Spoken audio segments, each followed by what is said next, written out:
David Lauvergne de chez Brandt et puis Damien Pichereau, directeur de la communication de Rêve Mobilities. Merci, on les applaudit, mesdames, messieurs. Dans quelques minutes, nous partirons à Bruxelles au siège de la Commission européenne. Je voudrais que montent sur scène Marta de Cidrac et Véronique Rioton, s'il vous plaît. Mesdames, soyez les bienvenues. Bonjour. Martin, c'est mon Martin. Ok, installez-vous. Alors, Marta de Cidrac et Véronique Rioton, qui ont été respectivement rapporteurs de la loi AGEC au Sénat et à l'Assemblée nationale. Marta de Cidrac, qui est sénatrice du département des Yvelines, et puis Véronique Rioton, députée de la Haute-Savoie. Mesdames, prenez chacune un micro. Question toute simple. Qu'est-ce que vous avez retenu des échanges de la matinée, que ce soit avec les industriels, les startups, les grandes marques, le patron de l'ADEME? Allez-y, pêle-mêle, carte blanche, qui commence? Allez-y, Martha, je vous en prie. Alors, tout d'abord, moi-même, je vais vous remercier de m'avoir invité pour ce moment d'échange. La première chose que je dirais et qui ressort visiblement des propos des uns et des nôtres, c'est une certaine complexité de la loi AGEC qui est éminemment technique. Et on ne le dira jamais assez. On l'avait constaté, on l'avait observé, y compris à l'occasion de nos débats, de nos échanges. Je crois que c'est quelque chose qu'il est bon de soulever. Et je crois que cette loi AGEC avait en fait pour vocation, et ça j'aimerais quand même qu'on le rappelle, plusieurs objectifs. Et les enjeux et les objectifs de cette loi AGEC, je crois, peuvent se perdre en chemin. Donc ça, c'est quelque chose qu'il faut que nous ayons en tête. Ah, je vois que Martha a été écrit avec un H. Mon prénom s'écrit sans H. Pardon, je referme tout de suite cette parenthèse. Cette loi AGEC, en réalité, est arrivée à un moment donné qui faisait suite à la feuille de route sur l'économie circulaire, puisque au moment où on avait eu les premiers échanges, on n'était même pas encore dans le débat du texte, on parlait beaucoup de déchets, on parlait beaucoup de ressources, on parlait beaucoup d'un certain nombre de points qui petit à petit ne sont pas devenus secondaires, mais n'étaient pas sur le devant de la scène de nos échanges. Donc moi, ce que j'ai envie aussi de rappeler très simplement, c'est que là, j'ai conscience de m'adresser à des membres du MEDEF, des entreprises. Moi-même, je suis parlementaire, donc avec des fonctions spécifiques, mais nous avons un dénominateur commun, et je crois que ça, il faut que nous l'ayons tous en tête. Nous sommes tous des citoyens consommateurs. Donc, à partir de là, quel peut être notre positionnement simple de consommateur aujourd'hui, avec quel enjeu, pour quel objectif et pourquoi faire, au fond. Donc, beaucoup de choses ont été dites, des choses intéressantes.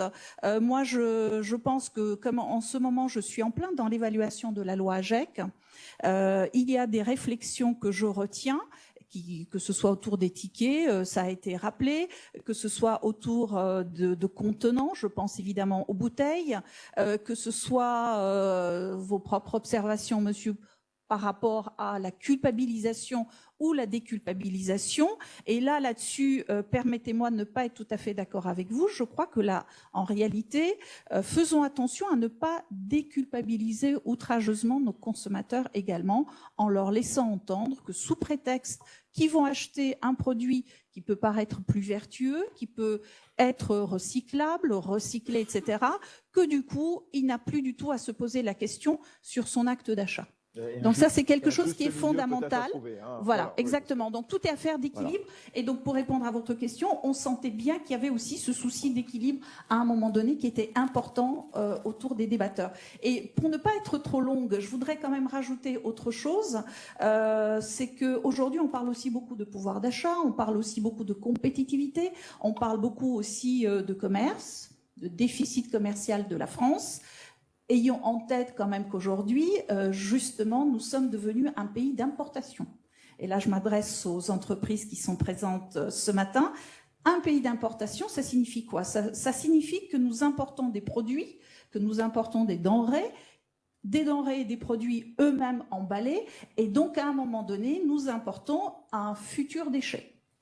Et donc, à partir de là, message, moi aussi, je fais passer mes petits messages, notre industrie aussi doit se saisir de cet aspect-là. Parce que, à un moment donné, au-delà de l'aspect culpabilisation, pas culpabilisation du consommateur, nous sommes tous des consommateurs et à partir de là, il nous faudra quand même créer quelque chose fondamentalement important pour notre pays, pour l'Europe, pour la planète, qui est celui de ce qu'est cette industrie du déchet de demain. Voilà, je ne veux pas être plus longue. Mais non, mais c'était très bien. En tout cas, Martha de Cidrac, sénatrice. Martha, sans âge, vous avez vu. Aussitôt dit, aussitôt fait. Hein, voilà, c'est comme ça, réactivité. Véronique Ruyoton, députée du département de la Haute-Savoie, aussi rapporteure de la loi AGEC. Racontez-nous justement ce que vous avez retenu de la matinée. Et aussi, quelque part, comment cette loi pourrait-elle évoluer, pourrait-elle s'améliorer, justement, parce qu'évidemment, il faut la faire vivre. Et vous-même, Martha de Cidrac, vous parliez justement, eh bien, de l'application de cette loi. Merci déjà pour votre invitation. Alors, je suis un peu enrhumée, pardon pour ma voix, donc je parle doucement. Ne vous inquiétez pas, on est entre nous. Comme on fait un peu de logistique, j'ai vu que le PowerPoint évoluait, donc on est passé avec le H de Martha à ex-rapporteuse à ex-rapporteur. Et en réalité, nous sommes toutes les deux rapporteurs de la loi AGEC. Toujours, donc on peut enlever le ex. Bon. Ouais, on ne nous enlèvera pas. Il y en a qui vont s'arracher les cheveux. Voilà. Donc, je parle également en tant que présidente de la délégation droits des femmes à l'Assemblée nationale, donc c'est important pour moi. Puis quand je suis dans l'instance du MEDEF, j'aime à rappeler la parité. Donc là, aujourd'hui, vous avez 2 parlementaires femmes. La table ronde juste avant, on avait une femme. Je crois que la première. Il y avait une ministre. Voilà. Attendez, voilà. Non, mais bon, voilà, donc, tout ça était bon. Je remets la parité en fait à chaque fois. Au-delà de ça, parlons de la loi AGEC justement. Avançons sur cette loi AGEC.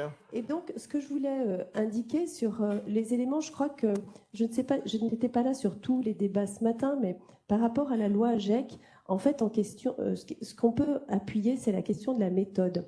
La loi AGEC, elle est intervenue dans un temps long. Avant la loi AGEC, il y a eu de la concertation, il y a eu de la mobilisation de l'ensemble des acteurs, qui était donc l'élaboration de la feuille de route de l'économie circulaire qui a eu lieu en mars 2018, puis la partie finalement législative qui s'inscrit dans la loi AGEC.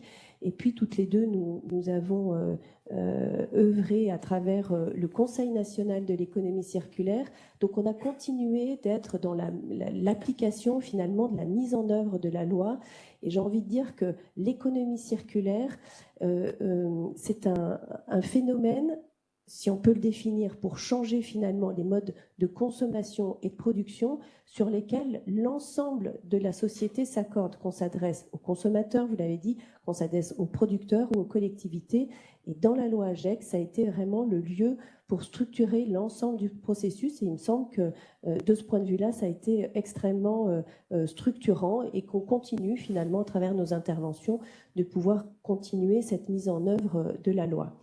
Du point de vue des entreprises, j'ai envie de dire que ce qu'on a pu observer depuis 3 ans, puisqu'on arrive maintenant effectivement dans les prérogatives qui sont les nôtres en tant que parlementaires d'évaluer la loi AGEC, dans les 6 premiers mois, on évalue simplement si les décrets sont sortis, et 3 ans plus tard, on est dans une évaluation un peu plus effective, enfin, on va regarder l'effectivité de la loi. Et du point de vue des entreprises, on est passé dans des débats au moment d'AGEC, j'ai envie de dire, un peu subis, un peu conservateur, un peu c'est la faute à la France qui essaye de prendre un temps d'avance, oui, mais on est dans l'Europe. Donc un discours un peu qui tendrait à résister, on va dire ça comme ça. Et en 3 ans, cette loi, je crois que tout à l'heure, vous disiez que peu de monde disait waouh. Je peux vous assurer que moi, il y a plein de fois où on me dit cette loi AGEC, waouh, et sur la façon dont elle a structuré les choses. J'ai l'honneur d'être invitée quelquefois au niveau européen pour montrer l'avance de phase sur ce qu'a pris la France.